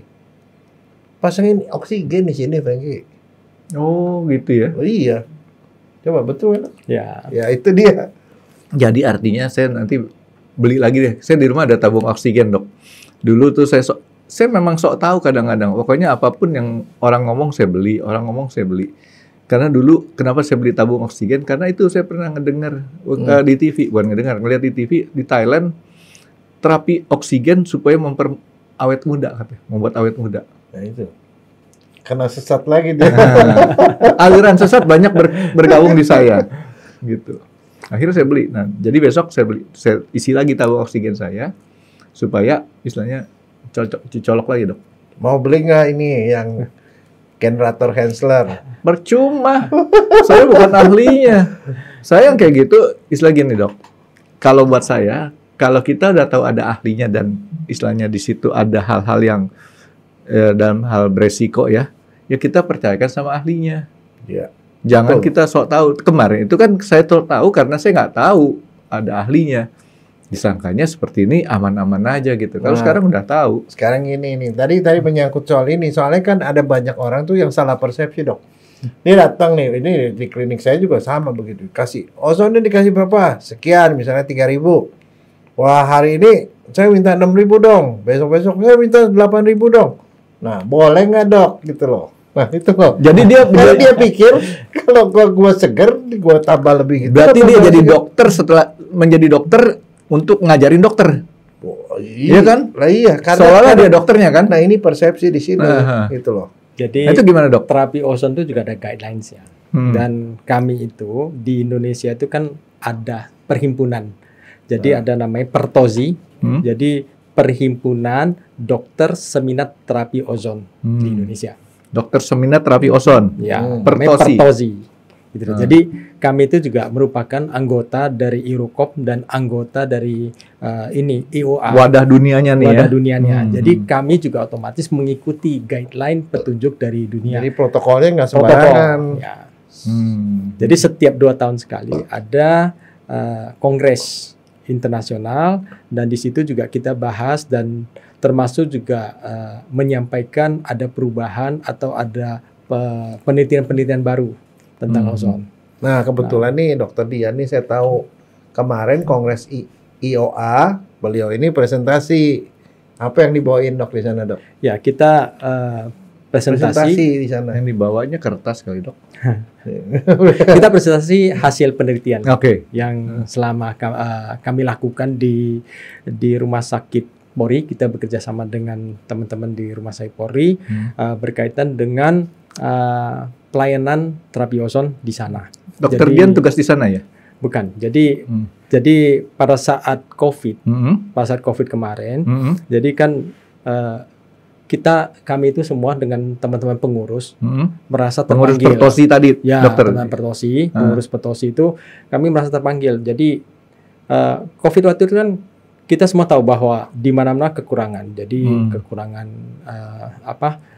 obat-obatan gitu loh. Jadi awal-awal kan dari Kemenkes juga sedang digodok ya. Jadi sedang merumuskan satu regimen pengobatan seperti apa, semua bingung. Tiba-tiba kita dihantam COVID-19, pandemi COVID-19 dan semua juga pada sibuk. Ya, pasien banyak, ya, pada sibuk, pasien banyak, belum dokternya lagi pada sakit obat-obatan juga. kurang tadi, alkesnya juga sama. Tiba-tiba masker aja bisa hilang. Oksigen kurang. Oksigen kurang di mana-mana. Jadi kami merasa terpanggil lah, ingin memberikan sesuatu kepada negara ini. Sumbang bakti. Jadi makanya kami bikin satu program yang namanya Pertozi Peduli untuk negeri. Jadi proposal kami itu adalah kami ingin memberikan donasi berupa terapi ozon kepada 10 rumah sakit yang ada di Jakarta. Jadi kemudian pilihannya itu pertama adalah dari semuanya kan kami akan lihat lagi, kita diskusi lagi, ternyata yang pertama dari rumah sakit Polri, karena perhitungannya adalah pertimbangannya itu adalah bahwa rumah sakit Polri itu rumah sakit yang besar dan rumah sakit rujukan juga, di mana juga banyaknya teman-teman sejawat, teman-teman nakes banyak di sana. Jadi awalnya kami memberikan perhatian kepada nakes yang menangani COVID-19. Ya, kenapa? Karena semua itu pedulinya mungkin dengan pasien, pedulinya dengan memberikan donasi berupa alat-alat kesehatan. Tapi kami ingin proteksi, kami ingin menjaga kesehatan para nakes yang bertugas di garda terdepan dalam penanganan COVID-19. Karena pada waktu itu gini, Frankie ya, ini ya keprihatinan kami nih, saya ngomong di RSCM ya, kita rumah sakit pendidikan, banyak dokter yang melayani pasien itu pada kena sakit, Frankie. Bergilir tuh, murid saya bergilir sakit kena COVID karena mereka ketularan. Nah, ozon ini bisa dipakai untuk memproteksi mereka supaya mereka sehat sehingga bisa melayani pasien lebih baik. Gitu loh. Memproteksi ya, bukan menyembuhkan ya dok ya? Ya, memproteksi. Ya, jadi itu programnya. Ya, kan? program pertama kami perhatian. Tapi tunggu dulu nih, tadi disebut memproteksi. Mungkin balik lagi ke pertanyaan awalnya tadi, kalau yang tadi kita nggak sempat ngerti dari awal nih, bentuk proteksinya itu kenapa kok bisa jadi terproteksi? Nah, itu tadi sebenarnya udah diterangin kan tadi. Di awal tadi. Ozon kalau masuk ke badan salah satunya mengaktifkan sel darah putih. Darah putih itu akan bisa melawan segala macam virus dan lain-lain. Jadi kalaupun si tenaga kesehatan kena virus COVID, dia bisa dilawan sama dia punya. Jadi dia pasang perisai dulu dok ya, gitu ya, ceritanya ya. Ceritanya gitu. Harapannya nakesnya lebih sehat. Nomor satunya. Jadi istilah kita tadi kan balik lagi ke waktu pertanyaan saya terhadap kesibukan berolahraga. Olahraga seolah-olah kita jadi lebih fit kan badan kita dok ya. Nah kalau ini tadi dipakainya buat olahraga supaya kita jadi lebih segar, tetap kita punya kekuatan lebih bagus. Nah kekuatan lebih bagus ini bukan dipakai buat olahraga, tapi buat dipakai untuk menangkal serangan si virus yang karena gini masuk ya pada waktu itu Frankie, tapi jumlah pasien terlalu banyak sehingga tenaga kesehatan tuh kecapean. Tapi benar dok ya, saya punya cara berpikir ya. Badan dibikin jadi lebih segar sehingga virus-virus yang masuk itu istilahnya bisa ditangkal. Ketolak. Nah pada waktu itu banyak tenaga kesehatan yang jatuh sakit karena stamina mereka turun karena kecapean. Terkena penyakit dok. Orang pasiennya COVID semua, ya dia kan terpapar tapi sampai terus. Jatuh deh. Yang mati banyak lagi. Jadi teman saya yang meninggal banyak loh. Dokter. Mahasiswa juga ada yang meninggal. Ini makanya saya bilang gini ya. Kenapa presentasi Dr. Dian itu diterima di sana? Karena banyak orang bikin penelitian mengobati pasien. Nah, Dr. Pertozi ini melakukan penelitian untuk memproduksi tenaga kesehatan supaya tenaga kesehatan sehat bisa mengobati orang lebih banyak gitu. Nah, tadi Dr. Dian udah ngomong belum? Yang makalah yang dibawa ini apa? Ya itu. Itu tadi ya, dok. Iya. Oh. Nah, itu dia gitu. Jadi makalah yang Dr. Dian bawakan adalah makalah bagaimana program tadi success story peduli. Ya, pokoknya program di mana Pertozi membuat suatu proyek melakukan pemberian terapi ozon pada tenaga kesehatan supaya mereka bisa lebih kuat dan tidak tertular COVID gitu loh, supaya mereka bisa melayani bahasa lebih baik. Dagangnya gitu dok, bahasa dagangnya success story, gitu kan. Tadi yang tentang penyakit itu sebenarnya kita ada trias penyakit sebenarnya. Jadi penyakit orang bisa kena penyakit ada 3 nih. yang kita perhatikan. Satu, jadi jumlah kumannya, jumlah kuman. Kedua, keganasan kumannya. Ketiga, daya tahan tubuhnya. Jadi ada 3 faktor ini. Jadi kalau kumannya ganas, walaupun sedikit juga bisa sakit. Kuman yang tidak ganas, ya sedang-sedang, tapi jumlahnya banyak, bisa sakit. Nah, juga. itu dia tenaga kesehatan itu, Frankie. Dan yang ketiga nih, daya tahan tubuhnya. Daya tubuhnya kalau bagus, belum tentu sakit. Oke. Jadi makanya dianjurin yang badannya kayak saya jangan sok belagu keluar-keluar dulu gitu ya, mendingan di rumah aja. Kan ada kan social distancing, nggak boleh keluar, di dalam rumah aja gitu loh. Isolasi itu salah satu. Tenaga kesehatan kan nggak bisa, semua pasien datang harus dilayani. Saya benar-benar waktu COVID kemarin, Dok, itu saya nggak, istilahnya gini, saya ngikutin anjuran pemerintah aja.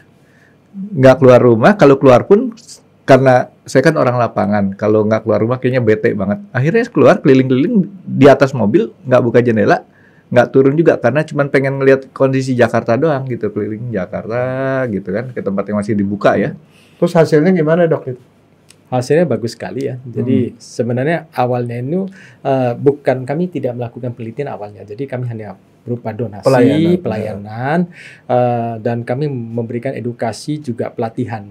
Jadi teman-teman sejawat, ya para nakes itu juga bisa mengerti tentang terapi ozon dan juga bisa praktek langsung. Kira-kira berapa orang waktu itu, Dok, ya seperti terapi dikasih ozon tuh tenaga kesehatan? Banyak ya, kira-kira ada lebih dari 150 orang. 150 orang? Ya. Lumayan. Jadi itu dia dokter, para perawat yang ada di rumah sakit. Dan akibatnya ada nggak di antara mereka yang ketularan dibandingin sama yang nggak dikasih ozon? Selama terapi, jadi 150 orang itu ada 2 yang akhirnya tidak bisa mendapatkan terapi ozon. Nah, itu kenapa, Dok? Ada kontraindikasi. Oke, jadi memang masuk dalam kontraindikasi. Badannya nggak boleh. Ya, jadi sebelum terapi itu ada pengecekan dulu. Jadi dia harus diekskludkan. Oke. Nah, tapi yang udah dikasih terapi ozon itu pandemi kan cukup lama ya? Ya. Waktu itu pemberian terapi berapa lama? Jadi kami di sana dari awal ya, dari varian Alpha sampai Omicron. Yang terakhir tuh ya? Nah, itu selama itu ada nggak dari antara yang 148 orang itu yang jatuh sakit gara-gara dia melayani pasien? Jadi kami memberikan terapi selama seminggu 2 kali, lebih kurang 5 kali pemberian ya, 5 kali pemberian. Selama masa pemberian ternyata tidak ada 1 orang pun tenaga kesehatan yang mendapatkan COVID waktu itu. Jadi dia terlindungi lah ya dengan adanya terapi ozon tadi 2 kali seminggu, Dok ya? Bisa dibilang seperti itu. Ya. Terus selain itu ada pasien yang dilayani, Dok? Nah, awalnya tenaga kesehatan, kemudian kan dievaluasi karena kita di sana juga di rumah sakit hampir tiap minggu. Kami kumpul, kami evaluasi dan ternyata hasilnya baik. Kemudian dilanjutkan dengan preliminary, preliminary penelitian, kemudian dengan lanjut juga dengan uji etik. Jadi kalau mau penelitian ada namanya uji etik di rumah sakit dan akhirnya mendapat uji etik dan kita melakukan penelitian di sana. Nah, kira-kira berapa pasien yang di terapi pada waktu itu? Banyak sekali. Kalau di total dari jumlah disposable itu lebih dari 3.000. Lebih dari 3.000. Jadi lebih dari 3.000 tindakan terapi ozon. Hanya rektal saja. Berapa lama nih, Dok? Berapa periodenya, berapa lama? Kalau untuk pasien, kita berikan selama 5 kali. 5 kali. Jadi setiap hari kalau untuk pasien. Yang tadi itu nakes setelah dievaluasi hasilnya bagus, ternyata kita evaluasi dari pihak rumah sakit kenapa tidak dilanjutkan dengan pasien. Artinya sebagai adjuvan. Jadi tadi kan cuma untuk mencegah nih, Dok. Sekarang dilanjutkan kepada orang yang sudah terpapar. Iya. Oh, begitu. Terus hasilnya jadi setelah dievaluasi hasilnya kan bagus. Dari rumah sakit kenapa kita nggak berikan kepada pasien, bersedia nggak? Oke, kita berikan ke pasien dan terapi dengan Kemenkes tetap seperti biasa. Ini menambahkan terapi ozon. Itu namanya terapi tambahan. Terapi tambahan atau adjuvan. Adjuvan atau terapi tambahan. Sebenarnya dia kasih obat ditambah ozon gitu loh. Tadi saya mau tanya tuh, kalau sama si nakesnya berhasil menangkal, Gimana kalau terhadap yang terpapar? Ternyata sudah ada. Nah, yang tadi kan dalam keadaan bekerja. Ya. Nah, ini yang sakit nih. Ya. Yang sakit kami berikan selama setiap hari. Apa ajuvan tadi ya? Ya, tambahan. Tambahan. Jadi ada dikasih obat yang di Depkes ajukan, ditambah itu gitu. Dan itu positif, bagus dok ya? Dia punya hasilnya ya. Rata-rata pasien bisa pulang dari rumah sakit lebih cepat. Yang di rumah sakit biasanya kan gejalanya sedang berat. Sementara yang ringan kan biasa stay at home ya. Ya. Ya kan? Jadi namanya mandiri apa itu? Isolasi mandiri. Isolasi mandiri. Isoman. Isoman. Kalau udah ada gejala sedang berat baru di rumah sakit. Dan setelah kami berikan setiap hari, ya hari pertama sampai hari kelima. Biasanya pasien rata-rata pulang hari keempat atau kelima atau bahkan setelah selesai hari ke-6 pulang. Berarti jadi, lebih cepat. Lebih cepat. Ya, itu sangat menolong, Frankie. Karena pada waktu itu kalau orang masuk rumah sakit 2 minggu ya. Ya, lebih kurang 2 minggu. Karena kan kalau tadi Dokter Dian bilangin pertama adalah dia fungicide, bactericide. Ya. Ini viruside. Jadi ternyata berhasil nih yang fungsi ketiganya nih viruside tadi. Dan itu sangat membantu, Frankie. Pada saat itu rumah sakit semuanya tuh hampir give up karena pasien terlalu banyak. Ya. Dengan dia nginapnya lebih pendek, maka lebih banyak pasien yang bisa punya kesempatan gitu, ditolong. Iya kan? Gitu ya. Dan saat itu juga ada teman-teman nakes yang akhirnya terpapar juga dan kena gitu. Jadi ini yang nggak ikut terapi nih ceritanya nih ya. Jadi akhirnya kalau kena kalau namanya COVID biasanya menular ya. Jadi ke pasangannya, ke anaknya, kepada orang tuanya, semuanya satu rombongan biasanya dibawa ke rumah sakit dan semuanya kalau bersedia mendapatkan terapi ozon kami akan berikan semua. Dan hasilnya sangat cepat dan amazing dan kami banyak mendapatkan testimonial. Nah, yang paling menggugah tuh testimonial mereka tuh apa tuh yang dari terapi selama itu?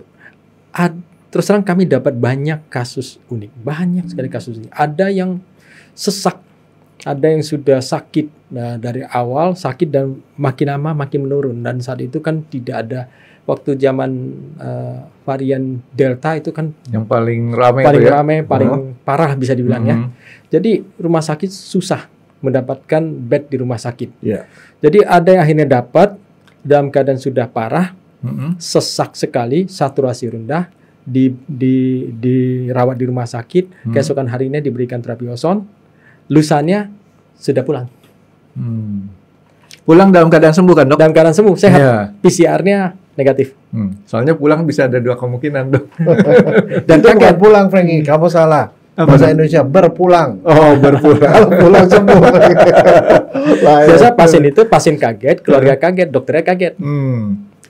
Tapi ya memang PCR-nya negatif dan pasien bisa berjalan. Gitu. Nah, sekarang pertanyaannya saya gini, apa yang menyebabkan kok bisa kalau dikasih ozon tuh bisa jadi pulang lebih cepat, hilang lebih cepat, PCR-nya negatif lebih cepat? Nah, sebenarnya apa yang dihasilkan, apa yang diakibatkan oleh COVID sebenarnya bisa dikontra oleh ozon.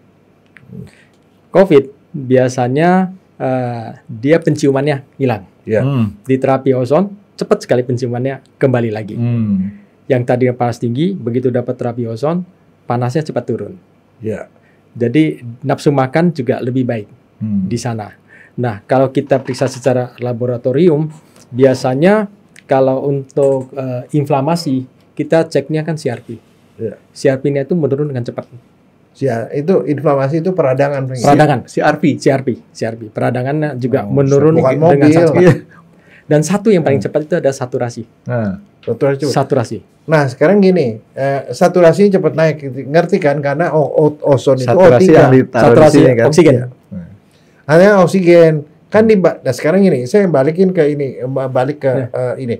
Saya pada waktu sedang eranya COVID tuh saya banyak melakukan pengawetan jenazah.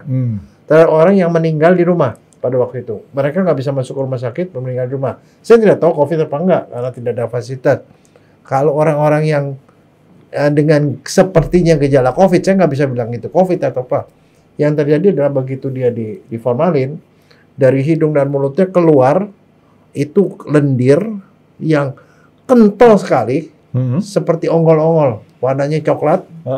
Sehingga saya ngebayangin, paru-parunya itu keisi dengan material seperti itu sehingga dia nggak, oksigen dari luar nggak bisa masuk, Frankie. Oh. Itu yang menyebabkan saturasi rendah. Tempatnya habis dipakai sama si ongol-ongol tadi. Sedangkan kalau ozon dimasukin ke dalam darah, masuk ke darah, maka oksigen langsung masuk ke sini dan sehingga organ-organ bisa dapat oksigen semua. Nah, itulah yang membuat itu jadi cepat sembuh. Cuman yang otak saya tetap berpikir kan gini, ini tempatnya kan udah diisi sama si ongol-ongol.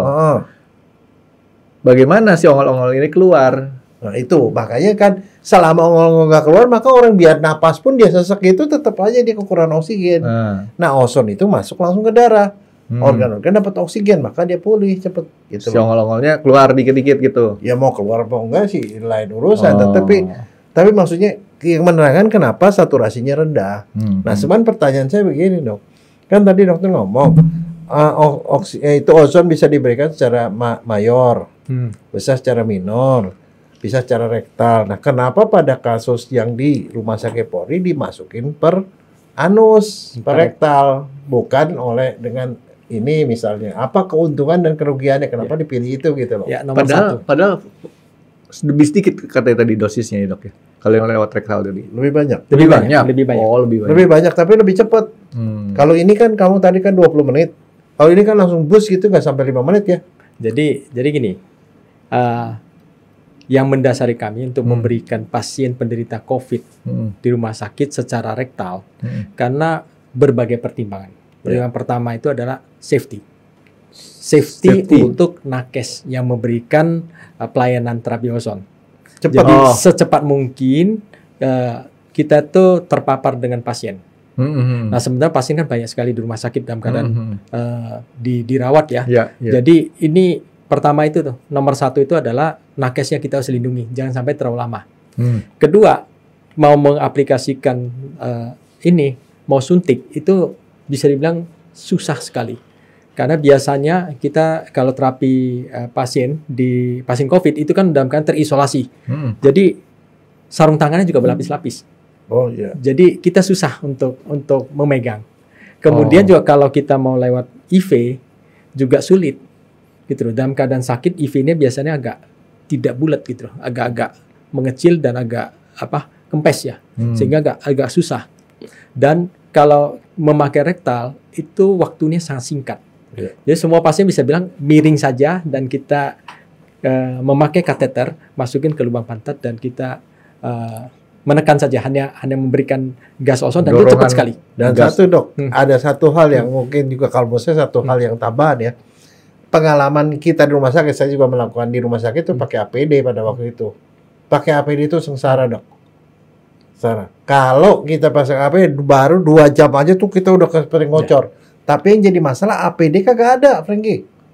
Kita dibatasi APD dan pada waktu itu banyak tenaga kesehatan harus pakai APD 6 jam dok. Kalau 6 jam bayangin, misalnya 6 jam dia melakukan ozon terhadap 12 pasien.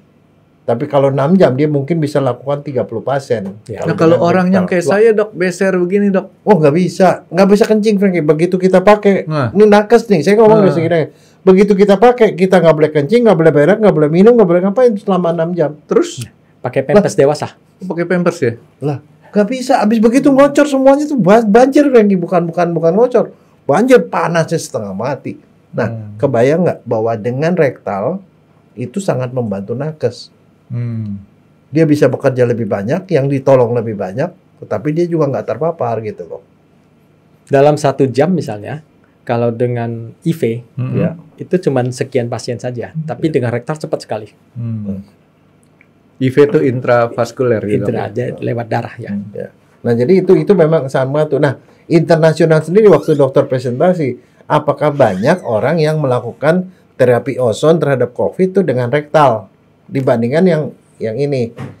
Jadi sebenarnya internasional juga masih waktu itu ya, karena masih awal semua bingung, semua melakukan penelitian. Ada yang lewat IV juga ada yang lewat rektal juga ada. Tapi tidak sebanyak yang IV ya. Kebanyakan di sini Frankie. Nah unsur kebaruan itulah yang makanya penelitian Dr. Dian itu bisa dipresentasikan di internasional. Di mana tuh? Di negara mana? Milan, Itali. Sempat beli tas nggak dok? Ya, sempat beli tas nggak? Itu kan Milan itu tempat fashion dong. Dia nggak beli tas, istrinya yang beli, dia bayarin, kayaknya bayarin Gitu ke tasnya gitu. Enggak kalau Jadi itu unsur kebaruan. Maksudnya gini, Frank ya. Kalau kita ngomong internasional mesti ada unsur kebaruan. Kebaruannya adalah yang pertama, Dokter Dian ini atau Pertosi itu melakukan penelitian, memberlakukan terobosan, membantu nakes, bukan pasien. Nakes jatah bisa melindungi. Kemudian yang kedua melakukan pada pasien. Tapi kebaruan yang kedua adalah bahwa dilakukan penelitian masif dalam jumlah banyak untuk orang yang COVID. Sehingga akhirnya Dokter Dian pada waktu tim peneliti menganjurkan bahwa kalau orang COVID itu ya lebih baik dikasih ozon, tapi ozonnya rektal gitu loh. Itu loh. Gitu kan Dokter dengan Dian, efektivitas yang sama. Kita nggak membandingkan. Hampir sama. Ya, hampir sama. Nah, artinya mau dikasih lewat sini, mau kasih lewat rektal, ya artinya hampir sama. Hampir sama, ya bisa dibilang kalau Beti lewat lah ya. darah 100%, lewat rektal kira-kira 90-95%. Ya. Nah, jadi itu Jadi loh, sebenarnya sumbangsi ozon terapi ini buat kita dalam kehidupan ini cukup banyak ya. Artinya kayak kemarin COVID, kalau kita punya tenaga nakesnya berguguran, ya kalau kita Indonesia gugur 1 tumbuh 1000. Nah ini masalahnya kalau gugur 1 ya nggak nambah 1000 gitu. Ya makanya kami menganggap bahwa nakes itu harus kita prioritaskan untuk mendapat perhatian dahulu. Ya sama kayak kita naik pesawat terbang. Kalau terjadi turbulensi, kita harus pasang dulu kita, baru nolong orang yang kita mau tolong. Ya. Tuh. Gitu kan? Ya betul. Banyak kasus menarik Pak Franky. Ada teman saya waktu Delta itu semua rumah sakit penuh. Kebetulan dia mengunjungi. Ada satu orang di wilayah dia, dokter ini teman saya, teman sejawat, dokter ini bawa alatnya ke rumah pasien yang tidak beruntung. Dia padahal saturasinya sudah 50, tapi semua penuh. 50 sesak. Napas satu-satu. Di tempat pasien dia telepon saya. Dia di depan pasien, apa yang harus dilakukan? Tolong diarahkan dosisnya semua. Nah, jadi waktu itu memang sama seperti yang Dokter Jaya sampaikan bahwa waktu diambil darahnya, waktu di IV dia lewat darah keluar itu sangat-sangat pelan dan sangat memang kental sekali. Tapi setelah sekali dilakukan terapi ozon, saturasinya saat itu naik dari 50 naik menjadi 80. Setelah beberapa kali, setiap hari dia lakukan terapi ozon dan akhirnya sembuh. Jadi yang pasiennya sampai memberikan testimonial. Jadi Dokter Dian itu salah. Dokter Dian tadi bilang pasien yang kurang beruntung. Dia justru pasien yang beruntung karena berhasil selamat. Ya kan? Dia pasien yang beruntung. Coba kalau nggak ketolongan sama si ozon tadi, sudah bye deh. Ya teman sejawat tersebut harus diapresiasi karena keberanian beliau berani turun ke lapangan langsung memberikan terapi. Dan akhirnya ketolong. Kebayang nggak Franky? Kalau misalnya seandainya itu bisa dilakukan lebih luas lagi. Kalau menurut saya ini banyak pembantu. Karena bukan cuma COVID aja. Waktu COVID itu kita memang kacau balau. Tapi kalau ini ya artinya ya sumbangsi lah gitu ya. Kalau testimoni kecil-kecilan saya juga bisa. Kan udah diterapi ozon sama Dokter Dian. Lebih seger gitu kan. Ya artinya waktu kemarin tuh saya jalan kaki aja istilahnya nggak kuat lama ya kan, setelah ozon ya. Sekarang udah bisa kelihatan lah ya. Asal jangan diajak adu lari aja gitu. Bahkan itu pasien ada yang sudah pulang, kemudian kan ada waktu kontrol. Pas saat kontrol, pasien-pasien tersebut masih menanyakan, saya masih mau dong itu pakai gas yang dimasukkan ke dalam pantat saya, lubang dubur. Masih minta lagi.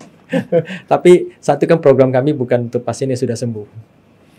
Ya kalau masukin gas lewat pantat, kalau ngeluarin gas dari pantat lebih gampang. Bukan yang saya otak saya tuh otaknya biasa otak nakal saya pikir lagi pada waktu dimasukin dia kentut gitu dok. Itu yang paling lebih kuat tuh. Gitu. Enggak. Tapi selain ini gini nih dok, itu ya buat COVID ya kalau menurut saya itu luar biasa karena pada waktu itu satu terobosan juga karena itu belum bukan apa ya, istilahnya bukan terapi yang memang dianjurkan secara ini kan, tapi itu sangat membantu. Nah selain itu apa lagi sih sebenarnya indikasinya orang yang diindikasikan untuk dapetin ozon gitu? Maksudnya pada saat penelitian atau apa saja? Enggak, pada yang di luar secara di luar kehidupan di kehidupan dokter Jaya maksudnya. Ya, sebenarnya sih banyak sih. Sebenarnya sih ada yang hanya menginginkan untuk kesegaran, kebugaran. Ada yang rasanya ingin supaya lebih fresh lah. Ada biasanya kalau orang yang rutin melakukan terapi ozon, penampilannya akan lebih mudah. Lebih mudah ya. Lebih mudah. Wajahnya juga kelihatannya kan kesehatan bisa terlihat dari wajah. Kalau wajah pucat ya pasti nggak sehat. Tapi kalau wajahnya sirkulasi darahnya bagus, berarti kan lebih pink, warnanya lebih merah. Jadi ternyata dokter Jaya, kalau kita mau pink nggak cuman pakai cyanida doang, pakai ozon. Dan nggak cukup pakai lipstik aja pergi sini, taruh lipstik. Nggak, tapi dokter Jaya tadi udah bilang bahaya kalau kita jadi lebih muda, dok. Ya memang seperti itu. Godaan jadi lebih gede, dok. Terus kira-kira bisa membantu banyak nggak, dok? Kalau orang asma atau PPOK? Oh, jelas sekali. Orang PPOK kan biasanya dia kekurangan oksigen. Ya, jadi napas seperti biasa pun dia kekurangan. Berarti biasa PPOK itu lebih sesak. Jadi kalau dicek saturasi darahnya juga tidak akan optimal. Jadi dengan terapi ozon itu akan sangat membantu. Jadi terapi ozon ini Piencehuangnya ala Jerman gitu ya? Kayak obat dewa gitu kan? Banyak hal bisa dikerjain. Kalau versi Cina kan Piencehuang. Kalau versi Jerman terapi ozon ini. Nggak, sebenarnya itu sih normal lah, Frankie. Orang hidup tuh dari mana sih? Kan dari makanan yang kita makan sama dari oksigen. Ozon itu kan mainnya di oksigen. Makanya di rumah sakit mana yang nggak ada oksigen? Ada selalu. Nah, berarti sekarang kalau kita pikirin nih, dok, penyakit apa aja nih yang sangat efektif kalau kita lakukan terapi ozon? Penyakit, nah misalnya contoh nih, kan penyakit yang paling banyak mother of disease ya, dok ya? Diabetes. Iya. Diabetes itu bisa terbantu nggak? Artinya saya nggak ngomong sembuh dulu nih, terbantu nggak? Dan kalau terbantu, apa yang dibantunya? Ya jelas, kalau pasien-pasien diabetes biasanya kan gula darahnya itu tinggi, ya. Itu yang tidak terkontrol. Kalau terkontrol biasa dengan obat-obatan juga ya, dengan obat-obatan, dan selagi dia mengkonsumsi obat-obatan ataupun dengan insulin yang lebih parah, gula darahnya akan terkontrol. Tapi kontrolnya karena obat-obatan. Ada yang satu lagi diabetes tidak mau minum obat kan? Iya. Nah gitu lah. Jadi diabetes bandel. Enggak, kadang-kadang mohon maaf ya, bukan nggak mau minum obat, karena keterbatasan ekonomi juga bisa, dok. Dia nggak bisa minum obat kan nggak? Beli obat tuh beli pakai duit. Enggak. Siapa? Pakai kartu kredit, pakai QRIS? Iya, tetap aja. Pakai duit. Itu kan mereka yang punya ekonomi baik gitu kan. Mungkin kalau kayak saya supir akap gini gimana? Obat-obatan harusnya sih ini ya bisa di afford lah, karena ada sekarang dengan adanya program BPJS semua. Nah, ozon ini membantu ya. Artinya dengan dibantu dengan terapi ozon tanpa secara obat rutin, obat tetap harus. Obat ya, tetap harus ya. Jadi obat rutin biasanya sih obat tersebut bisa dosisnya pelan-pelan dikurangi. Harapannya seperti itu. Biasanya juga dengan penderita diabetes, yang kita khawatirkan itu adalah dampak jangka panjangnya. Ya kan, kalau misalnya kaki diabetes, kalau dia luka tidak ketahuan, lama-lama jadi borok. Ya. Nah itu yang bahaya di situ. Nah dengan kalau udah kaki diabetes, terapi ozon itu suatu harapan. Ya, jadi terapi ozon itu bisa dengan secara bagging, jadi dengan plastik tahan ini ozon resisten dan juga ozon minor, biasa dibantu dua-duanya. Karena kalau kaki gangren itu, kaki diabetes kan bau sekali dan itu infeksinya berat. Nah, ozon sendiri bisa secara topikal, bisa langsung diberikan, dan kemudian juga dengan ozon mayor. Dan biasa ozon bag itu divakum dulu, Pak Frankie. Jadi dikasih ditutup, kemudian dengan alat tersebut juga itu bisa disedot. Mesin tersebut bisa disedot sampai vakum, kemudian dialirkan gas oksigen ozon dengan kadar yang sangat tinggi. Jadi bukan rendah lagi, tinggi untuk membunuh kuman. Jadi pemanfaatannya itu ada tergantung case by case. Jadi artinya di sini untuk mencegah lebih fatal lagi, Dok ya. Fatal. Karena si terapi ozon ini fungsinya ya kayak tadi untuk orang yang diabetes, kalau terjadi hal-hal yang akibat diabetesnya itu timbul luka atau apa, itu dibantu sama si ozonnya tadi ya. Tapi kalau untuk diabetesnya sendiri dia belum kelihatan ya hasilnya ya. Kelihatan hasilnya juga. Ya, karena dari proses ya, jadi pemberian terapi ozon ini dengan sekali treatment aja pun gula darah akan turun. Karena proses biokimianya itu gulanya pasti turun. Dan satu mungkin kalau orang diabetes itu kan darahnya juga kental ya. Darahnya lebih encer, jadi lebih sirkulasi lebih bagus kan. Jadi gitu. Secara umum terapi ozon itu dia melancarkan sirkulasi. Ya, meningkatkan oksigen, kemudian juga imun tubuh meningkat. Jadi melancarkan sirkulasi itu ke seluruh tubuh, ke seluruh organ, termasuk ke jantung, ke pankreas, ke ginjal, kemana-mana. Ya, karena setiap sel tubuh kita itu membutuhkan oksigen. Ya, itu diabetes. Diabetes artinya ada ya cara untuk pakai ozonnya. Terus penyakit, nah ini California Dok, bisa Dok? Kan orang tuh kadang-kadang suka gengsi ngomong, bukan kanker tapi CA. Wah, gaya banget gitu kan. Padahal di otak saya kalau CA itu dari dulu sampai sekarang, sering, jujur ini, gua kena CA, Dok. Otak saya selalu berpikir kalau CA itu adalah California. Ternyata sekarang orang-orang tuh, mungkin saya aja yang agak kuper ya, CA itu singkatan kanker, cancer. Nah, cancer itu bisa nggak ada bantuannya dengan ataupun ya apa namanya satu pertolongan dari terapi ozonnya? Jadi berdasarkan guideline dari internasional sih terapi ozon itu membantu para penderita kanker ya dalam hal apa kualitas hidupnya, kemudian juga untuk penderita kanker yang sedang dalam terapi kemoterapi. Jadi ozon ini diaplikasikan bisa sebelum kemoterapi atau pada saat kemoterapi. Jadi artinya dia pelindungan terhadap livernya ya. Jadi biasanya kan kemoterapi kenanya ke liver. Ya. Jadi artinya gini, orang diobatin, tapi sementara orang diobatin kan perlu tambahan kekuatan badan kita sendiri, Dok ya, buat nahan obat ya, Dok ya. Betul, Dok ya? Ya. Dengan adanya si ozon ini kekuatan kita dilipat gandakan lah ya. Begitu kira-kira, Dok. Jadi imun tubuhnya akan naik. Kekuatan kita ya, Dok ya. Nah, itu jadi salah satu bentuk ya, itu kerjasama tuh, Dok ya. Iya. Antara obat sama ozon ya. Ya, yang bukannya kerjasama versi saya nih, Dok. Ya kan? Kerjasama versi saya. Gimana, Dok? Kamu yang kerja, saya sama-sama. Ya, kamu kerja, saya tinggal nyamain. Gitu. Terus terapi kanker bukan berarti keseluruhan memakai terapi ozon, tapi terapi kanker, kemoterapinya atau radioterapinya tetap dijalankan. Ya, gitu. Betul. Yang tadi saya bilang. Jadi artinya pengobatan kansernya sendiri itu harus tetap diikutin prosedurnya. Ya. Sementara kita untuk mencapai suatu garis finish di akhir kita bisa kuat, kita punya kekuatan badan kita harus ditambah. Ditambahnya ini salah satunya dengan menggunakan terapi ozon kan gitu kira-kira Dok ya.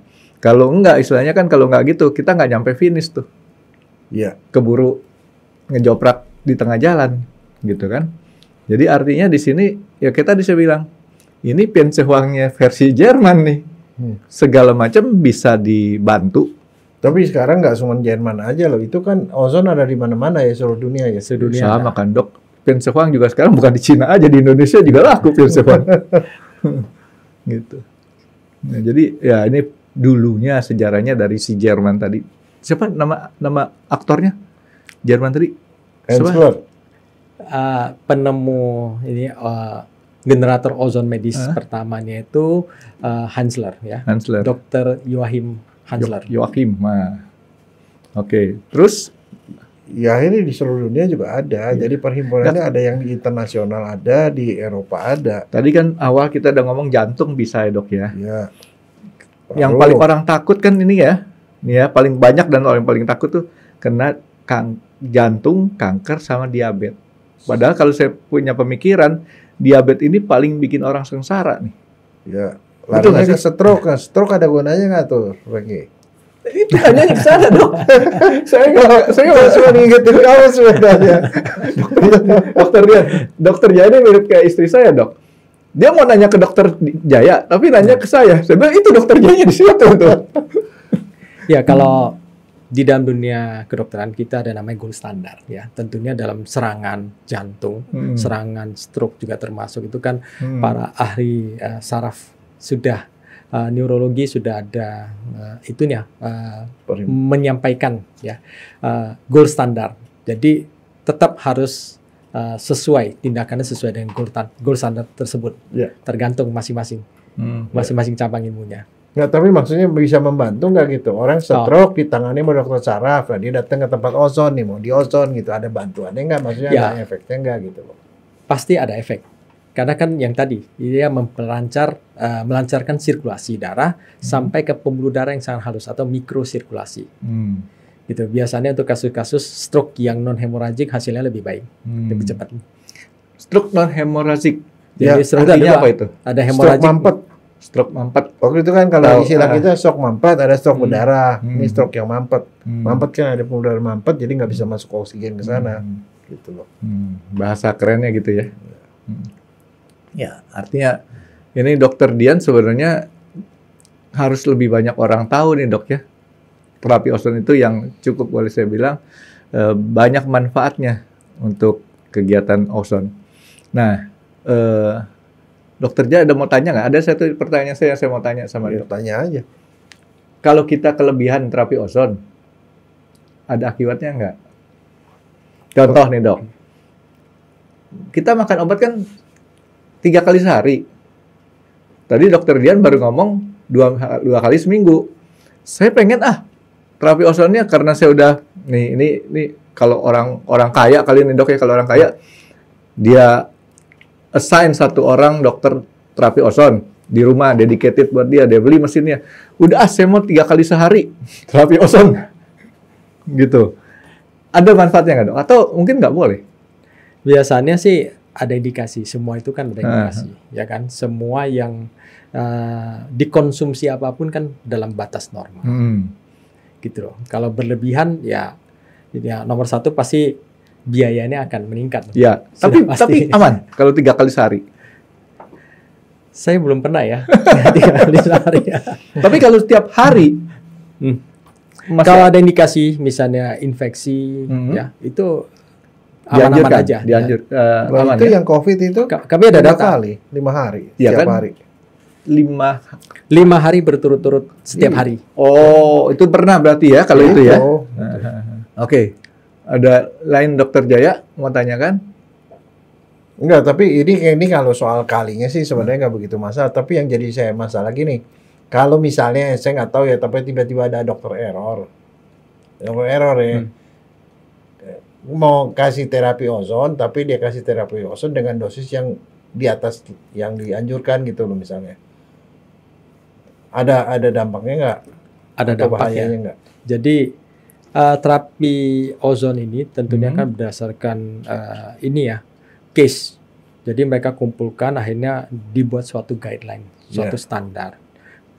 Yang tadi sudah saya sampaikan bahwa terapi ozon itu ada namanya hormesis. Jadi ada optimalnya, ada dosis optimalnya. Ya, jadi kalau dia sudah bagus, sudah terbaik dalam dosis range optimal, kalau dilebihkan bukannya baik, malah menurun. Jadi nggak ada efek. Ya mubazir, Dok. Jadi malah menurun. Bukan makin banyak akan membuat hasil lebih banyak, bukan. Tidak seperti itu. Ya makanya nggak bisa dilayani tuh kalau pasien minta makin naik. Nah tadi saya mau nanya satu hal, Dok. Itu kontraindikasinya apa? Karena ada 2 orang dari 150 itu yang tidak bisa dikasih ozon gitu. Kenapa itu? Kontraindikasi. Apa akibatnya kalau dikasih juga gitu? Nah, kontraindikasi dari terapi ozon itu nomor 1 itu adalah G6PD deficiency atau favism. Apa itu, Dok? Jadi suatu kelainan genetik, kelainan bawaan, di mana darah itu kekurangan enzim, namanya G6PD. G6PD. Nah, jadi diukur ada parameter, ada pengukuran dan ternyata itu rendah, itu kontraindikasi atau namanya akut hemolisis. Jadi anemia. Jadi kekurangan darah yang begitu cepat. Jadi darahnya pecah, itu tidak boleh diberikan. Kasus hamil trimester pertama itu tidak boleh diberikan. Kasus misalnya tiroid krisis. Jadi dalam keadaan serangan hipertiroid, krisis, denyut jantung berdebar-debar begitu kencang, itu tidak boleh diberikan. Kemudian untuk kanker, yang nggak boleh dilakukan adalah leukemia. Bukan tekanan darah tinggi nih dok ya, tapi denyut jantung ya, pulse ya. Pulse ya, jadi frekuensinya.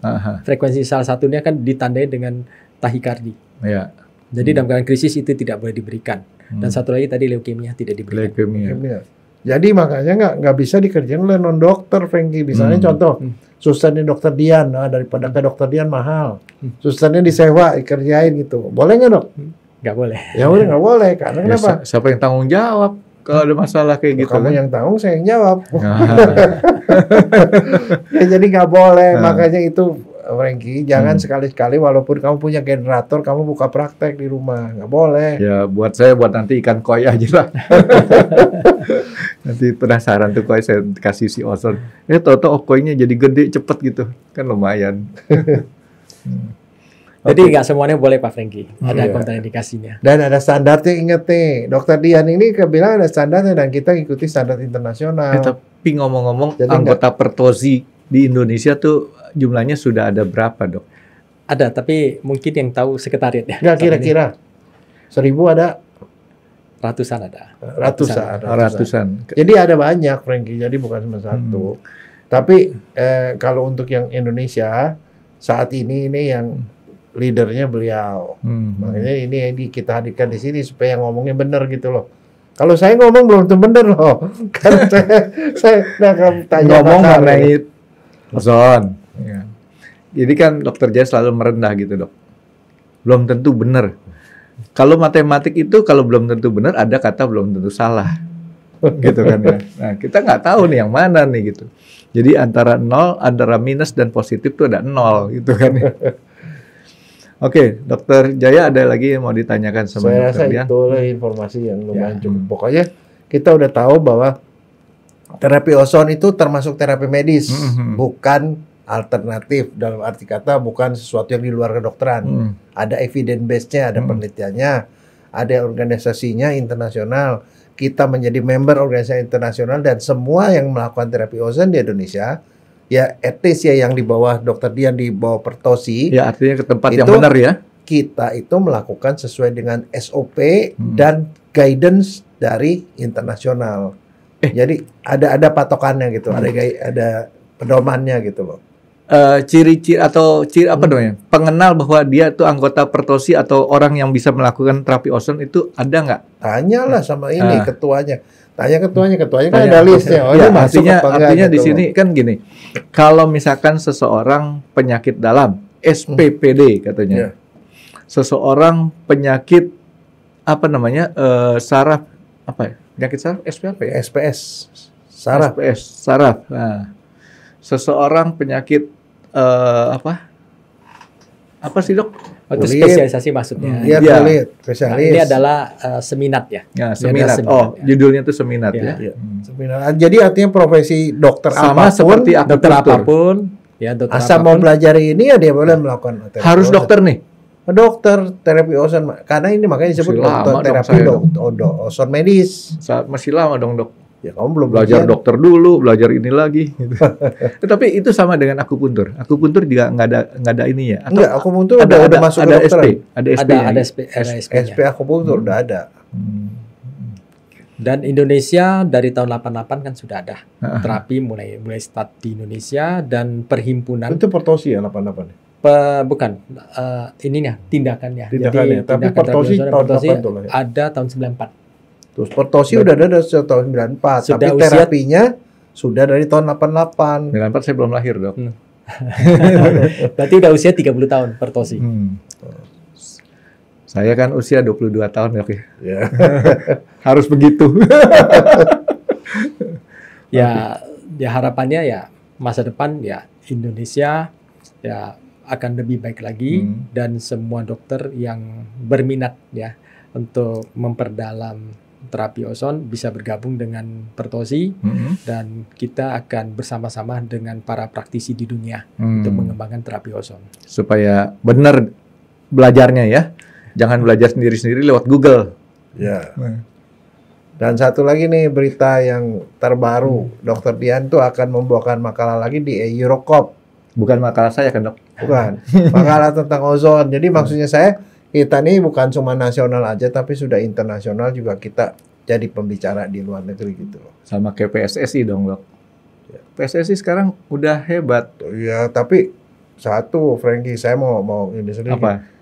Iya, banyak yang asingnya. Kalau ini kan Pertosi kan ini kan dokter salah. Itu bukan asing, Dok. Apa? Itu adalah keturunan Indonesia yang kebetulan mereka lahirnya di luar negeri. Oh gitu. Iya, tuh orang Indonesia. Dia nyasar aja tinggal di sana. Suruh balik. Balik kampung lo gitu kan. Ya balangin. Lawan Arab, dia 1-1.